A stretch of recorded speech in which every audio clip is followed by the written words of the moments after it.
Hello everyone, this is Vaishali, your soft skills trainer.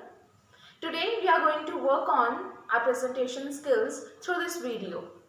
First, we'll look at the ways to use signposts. Yes, signpost to transition from one point to another and from one person to another in a presentation.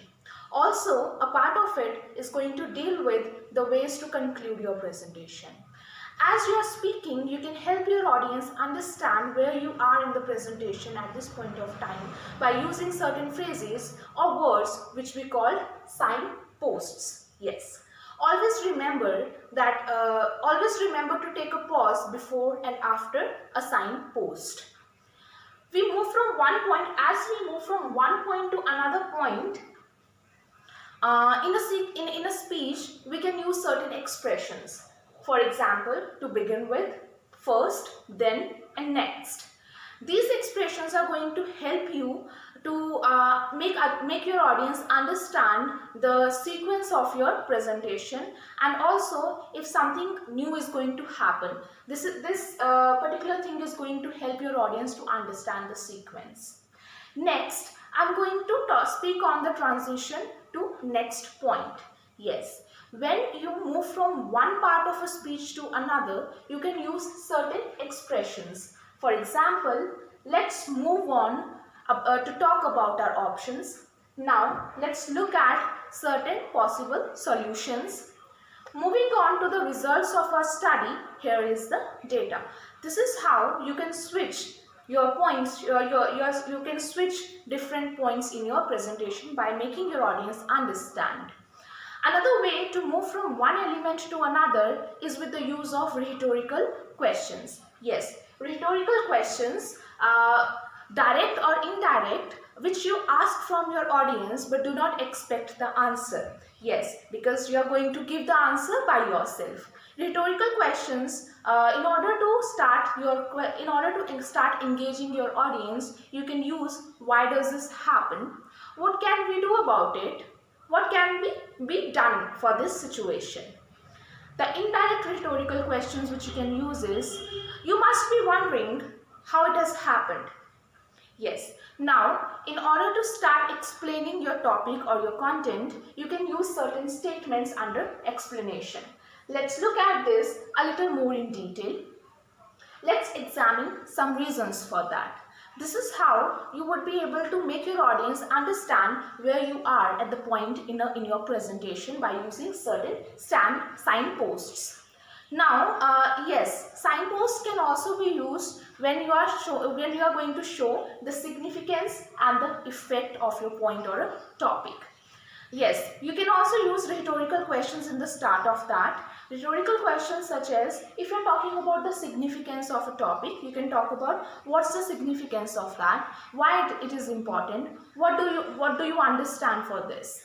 Now, you can also use statements in order to showcase the significance and in order to make your audience understand the significance and the effect of your topic.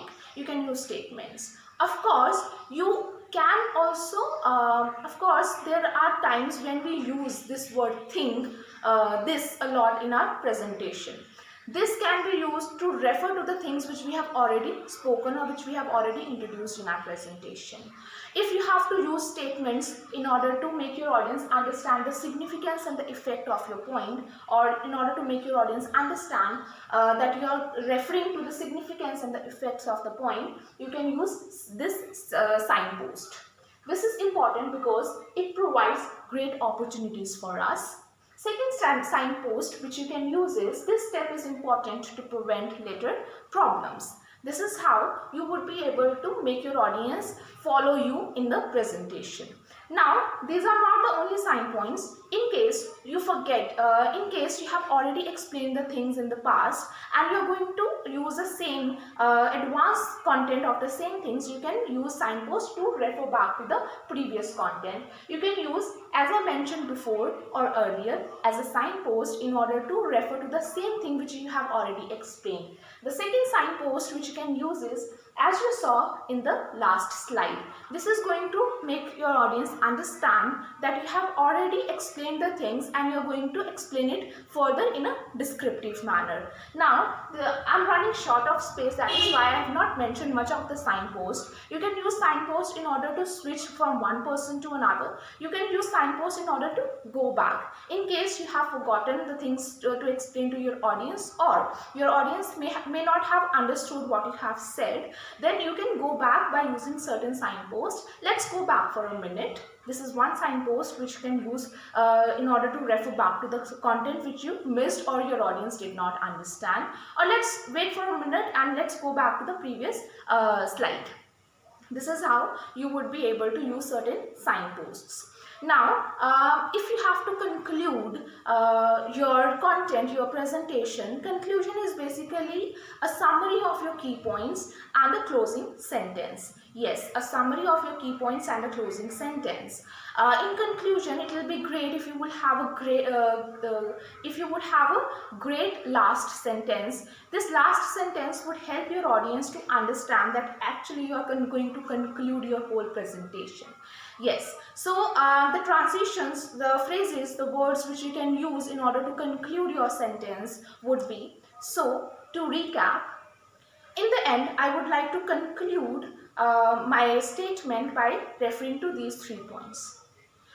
I would like to conclude by giving you suggestions to follow these points which are already been explained previously. I would like to conclude, I would like to close my presentation by giving a quote from Mark Twain. This is how you would be able to conclude your presentation. Thank you. Now, always remember that when you are thanking your audience, do not ever say, thank you for listening. This is an incorrect and informal sentence. You need to always say that, thank you for your support. You can simply say thank you, or you can say that thank you for your attention or thank you for your support. This is how you can thank your audience. Thank you so much. I hope you would have enjoyed this video and would have learned something new. Thank you so much.